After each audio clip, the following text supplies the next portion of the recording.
మా స్పెషల్ చూద్దారండి. దోశ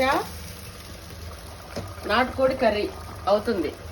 అయితే నిన్న కూడా నాటుకోడి కూర మా ఇంట్లో ఊరి నుంచి 2 కోళ్ళు వచ్చినాయి. అయితే నేను నిన్ననే కట్ చేసి పెట్టాను అనమాట. నిన్న ఒక కోడి కూర, ఈ రోజు ఒక కోడి కూర అనమాట. పొద్దున దోశ పిండి ఆర్డర్ చేసుకొని ఇగో దోశలు వేసుకొని నాటుకోడి కర్రీ దోశ రాయలసీమ స్పెషల్ అనమాట.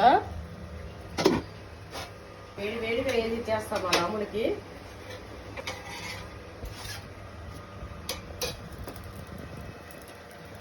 కూర అయిపోవచ్చింది, అందుకే దోశలకు కొంచెం పులుసు ఇట్లా ఉండాలి.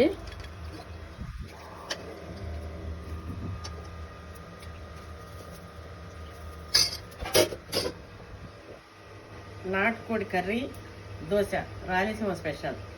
రాముడికి ఇచ్చేస్తా. సూపర్గా ఉంది.